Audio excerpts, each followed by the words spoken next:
Et salut à tous, on se retrouve aujourd'hui pour une nouvelle vidéo. Je viens de recevoir 2 paquets ce matin, une en provenance des États-Unis via le store de Starship Modeler et une venant du Japon, un magasin en ligne que j'ai trouvé sur eBay. On va tout de suite ouvrir et voir en direct ce qu'il y a là-dedans.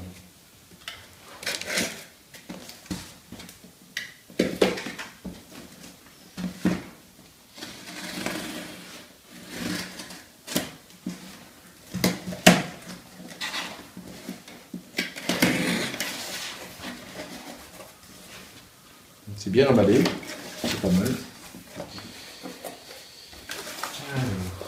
Ah oui. Thanks. Thanks from John Lester. Ah voilà. Alors, pour cette première boîte, c'est un TIE Defender, Three-Wing Fighter. Produit par la firme Blue Moon et masterisé par Alfred Wong, le célèbre Alfred Wong. J'ai d'ailleurs commandé un Y-Wing chez lui, qui arrivera bientôt aussi. Oups. Ouh là là. Ça fait des... C'est vraiment un garage kit, hein. Des emballages comme ça, avec du papier sopalin. Oui. Donc, ça a l'air d'être... Ah ouais, c'est super bien moulé quand même, hein, pour un garage kit. Donc, les ailes.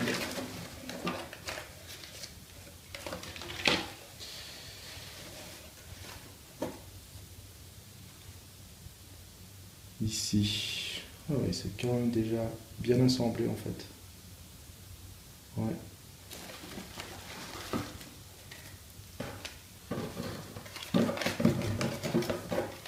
Plein de petits flashs, évidemment.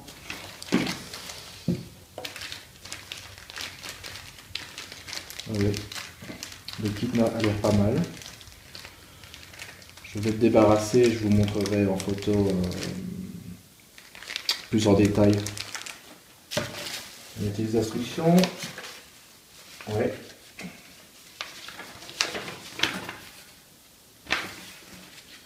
Instructions.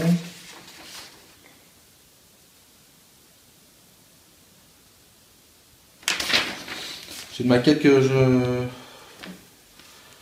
j'ai acheté pas trop cher, celle-ci, une $50. Il n'y a plus rien ici. Ah oui, Clear Parts. On dirait le Clear Parts de MPC en moins épais. Ouais, c'est tout. Non, il n'y a plus rien. Ok. Ça a l'air pas mal.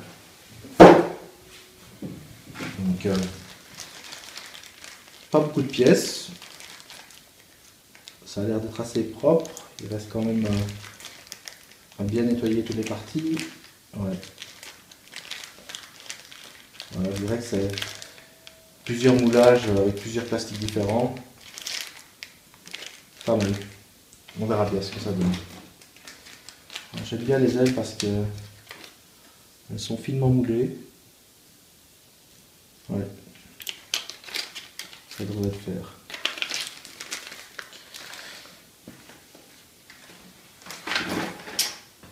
L'autre paquet.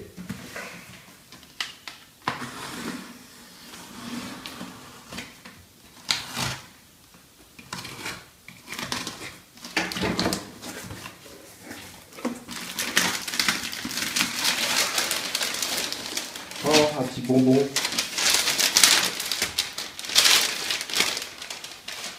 Bien emballé aussi. Ah. C'est une pièce que je recherche depuis très longtemps, à un prix modique, je dirais. Je l'ai eu pour $80, frais de port inclus, et j'ai pas eu de taxes douanières et taxes d'importation. Ça c'est super. Donc, ça a passé la douane comme une lettre à la poste. Généralement, ce genre de kit venant du Japon, il y a un surcoût d'une vingtaine d'euros. Évidemment, les taxes et douanières et d'import. Et pour ici, j'ai eu de la chance, rien du tout. C'est rare. Waouh, superbe boîte. Donc c'est le Slave One. Celui-là, il a été sorti assez tôt, je pense. C'est une des premières maquettes que Fine Moles a produites avec la licence Star Wars. Je regarde s'il y a une date de production. Non, je ne vois rien ici. Je pense que ça aux alentours de 2003-2004.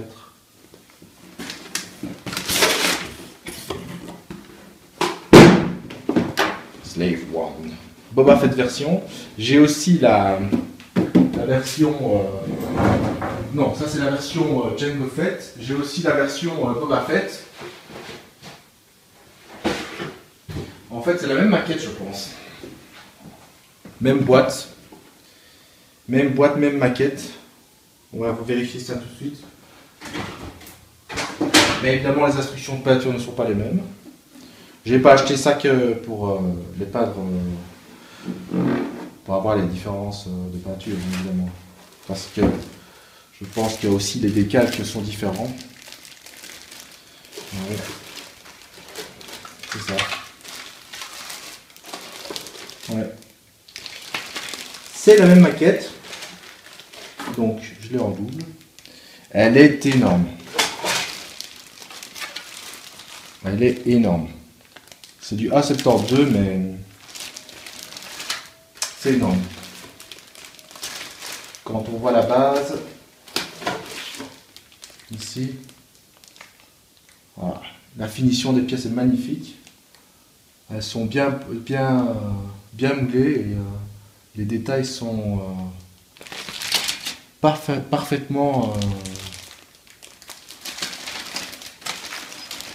ouais. Ouais, c'est super. C'est super. En effet, ici, on a des instructions de peinture pour Jango Fett.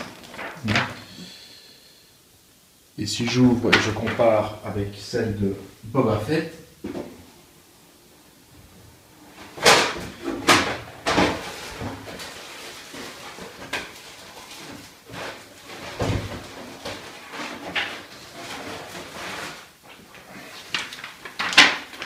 ouais.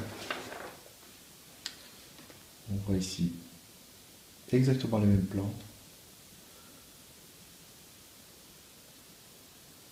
Je pense qu'elle est plus difficile la Boba Fett, évidemment, parce que avec tous les masquages, l'usure, et la Jango est moins, évidemment, c'est une première version. Donc, Jango Fett's Customized Version. Ouais, très chouette, très chouette. Les décalques ici, ils ne sont pas du tout les mêmes. Donc la version Jango, ouais. Et la version Boba, ouais, c'est pas du tout les mêmes décals. Ouais.